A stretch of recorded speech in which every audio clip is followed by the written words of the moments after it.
Starting today, my husband suggested we move in with my parents. Since they're my parents, it shouldn't be a problem, right? But it caught me off guard. I was shocked and almost cried because he didn't mention it before. Just a few days ago, we said goodbye to my dad at his funeral. He had been sick for a long time. Even though we were still feeling sad from the funeral, my husband packed our things and left our house. He said we were going to a villa my dad left for me. Surprisingly, my in-laws were already there, staying in the villa. My name's Natalie. I'm 33 years old, and I work as a designer. I've been living with Justin, my husband, for 3 years since we got married. My job is going well, and I think I'm a pretty successful designer. I earn enough money to have an apartment in my name. My mom passed away when I was in college, and last year, my dad was diagnosed with cancer. He tried treatment, but it didn't work, and the doctors said we should prepare for the worst. When my mom passed away, I was already living on my own. But my dad always kept in touch, especially after I started working. He was really important to me. When I found out how sick he was, I was devastated. I worried about him all the time, and my husband kept asking me about his health. But honestly, I didn't think he really cared. It felt like he was just waiting for my dad to die. My husband always seemed insecure because he made less money than me. I wished he'd be proud of my achievements and support me when things got tough. But he acted childish. He was always competing and only seemed happy when he was winning. My dad told us not to worry about him and to focus on our relationship, but I thought we should spend time with him while we still could. That way, we wouldn't regret it later. I started to resent my husband more and more. In the beginning of our marriage, he was loving and caring, but his insensitive comments about my dad's illness hurt too much. I couldn't believe how much he changed. My husband works from home, and he said having me around distracts him. So I rented an office and started commuting. Even though I was busy with work and taking care of my dad, my husband didn't help with anything at home. He lived selfishly and didn't care about my feelings. Living with him made me realize how little he understood me, and I felt really lonely. Then my dad died. We had already sold our family home, so I was busy with funeral arrangements. But my husband was always on the phone or disappearing. He didn't seem interested in helping me at all. I begged him to help, especially during such a hard time. But he just brushed me off, saying he was getting a lot of work calls. I was so angry and disappointed in him. Losing my dad made me feel even more hurt by his coldness. On the day of the funeral, I felt incredibly sad. After spending a long time talking with his parents, my husband came back smirking. Their suspicious looks made me feel even more alone. But despite that, the cremation, interment, and inheritance stuff went smoothly, and the funeral ended well. Then, out of the blue, my husband suggested we move in with my parents. He said, "They're your parents, so it shouldn't be a problem, right? If you're against it, should we get divorced?" He said it like it was a joke, but I couldn't stay calm. I strongly opposed the idea, especially since we didn't have any extra rooms in our apartment. One room was used as my workspace and for storing my husband's work stuff. But he just smiled and said we should live in the villa I inherited.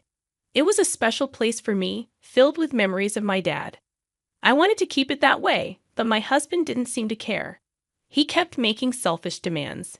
I tried to explain that living there would be tough, but he wouldn't listen. His parents had already decided to move there. They probably planned it during the funeral. Since the villa was big and peaceful, they liked it. Their move was already in progress, and I couldn't object. Every time I spoke up, my husband got mad. He accused me of only thinking about myself and being absent from home. "Because of your father's illness and all those sudden calls, do you even realize how much I've put up with? Your obsession with your father has been too much to handle." His words were harsh, and I felt like my world was falling apart. "Now that your father's gone, you need to listen to me. It took him a whole year to die, which was way too long," he continued, his tone cold and heartless. I couldn't believe this was the man I married. He showed no respect for my father or me. I remembered how my dad looked in pain in his hospital bed. He wouldn't have wanted me to just obey my husband like this. In that moment, I realized all my love for my husband had disappeared. It hurt to think about how he found joy in getting the villa while I was mourning my father's death. But I held back my emotions and warned him about regretting his decision. I packed the essentials and left our home, leaving my husband puzzled. I didn't want to say anything more to him. It was painful to see my in-laws, who probably couldn't wait for my father to die so they could move in. But I followed my husband silently. The only thing I couldn't accept was him taking over my special place. The villa, although technically a villa, was just a regular home by the sea, where ordinary people lived. However, the villa's location was quite convenient, being easily accessible from the city center, and the land itself held considerable value. As I stepped out of the station, the familiar scenery of my childhood greeted me. I remembered how my mother used to be alive, and whenever I dozed off on the train, my father would carry me on his back all the way home. When we reached the villa, my in-laws were already inside. I started to suspect something fishy, realizing that my husband had secretly given them a key without my knowledge. This made me even more uneasy, sensing a secret plan to move in without my consent. Looking around the villa, I saw my in-laws' eyes shining with excitement for their future life here. Despite being a single-family home, the sturdy furniture my father had chosen was arranged in a slightly different European style, probably to my mother's taste. But their ecstatic comments irritated me. They seemed to underestimate the significance of my father's passing, seeing the villa merely as a luxurious house. Their lack of sensitivity became even more apparent when my husband joined in, laughing as they opened beers to toast the move. I sighed deeply, feeling the precious memories I shared with my parents at the dining table being tainted. I decided to hide my feelings and endure the night.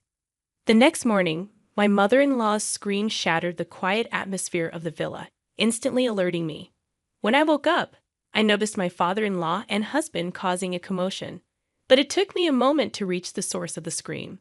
In the bathroom, my mother-in-law was on the floor, clutching her foot with a panicked expression. She explained that the floor had given way beneath her, but when my husband and father-in-law checked, everything seemed fine. As they examined the floor, I suggested they try stepping on a slightly differently colored part. When they did, the floorboard made a sound and slightly sunk, but then snapped back into place when lifted. I explained that it was intentional, part of what my father called a mechanical mansion or a trick house. He was a huge ninja enthusiast, and this villa was his pride and joy.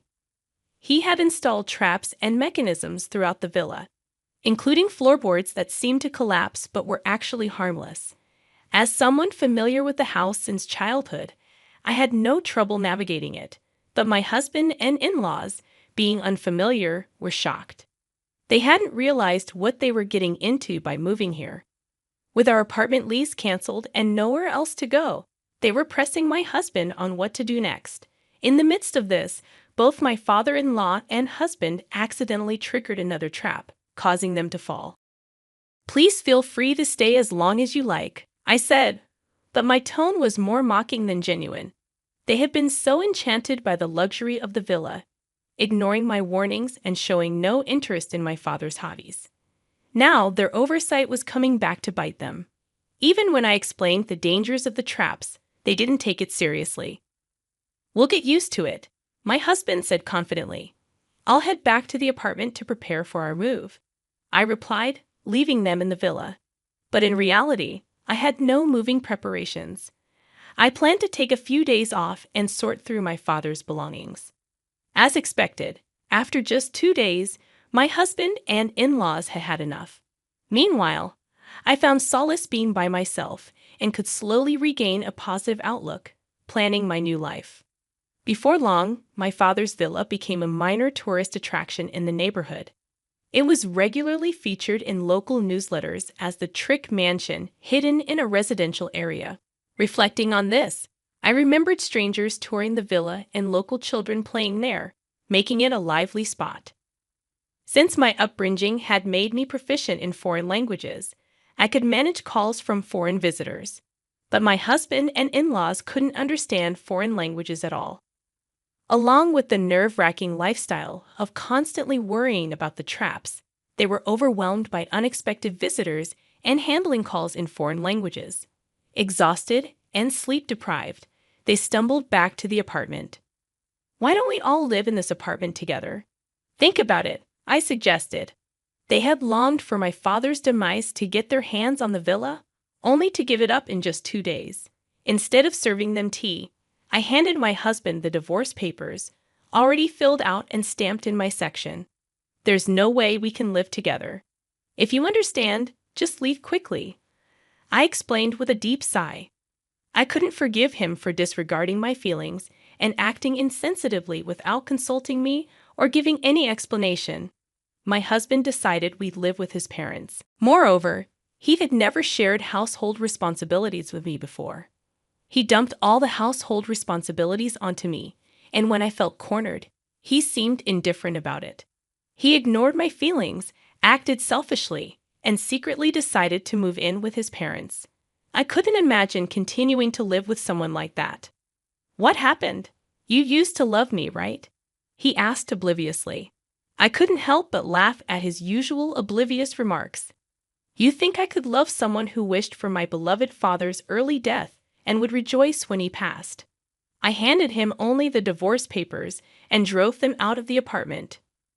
"First of all, this is my apartment. If you have a problem, you should be the one to leave." My husband raised his voice, but I responded calmly, reminding him that the apartment was under my name. They fell silent upon hearing my words. They relied on me financially and didn't have much of their own. However, I had made up my mind to cut ties before their lengthy persuasions began. Neither my husband nor my in-laws had much in savings after being evicted from the apartment and being unable to return to the villa. They now live in a cheap, low-quality apartment and are barely getting by. At first, my husband felt guilty and apologized frequently, but over time, he grew resentful of his parents. Due to their age, they rarely worked, and when they did, it didn't last long. In the end, they exhausted their savings and pension with every move, constantly argued, and became estranged as a family. The walls of the apartment were thin, letting out their daily quarrels. Even when they received noise complaints, they didn't apologize. Instead, they retaliated, causing them to be disliked by their neighbors. They might need to find a new place to live soon. My husband previously enjoyed working from home, but in the current apartment, he didn't have the luxury of a dedicated workspace. Unable to concentrate on his job, his reputation and sales plummeted. Now, he barely gets by with a late-night convenience store job and should consider juggling multiple part-time jobs. The in-laws felt their biggest mistake was letting their son control their decisions. In their frequent arguments, they blamed the villa's traps. "If you had been more responsible, we wouldn't be in this situation," they argued. "You should have checked properly." "Don't blame me now," my husband countered.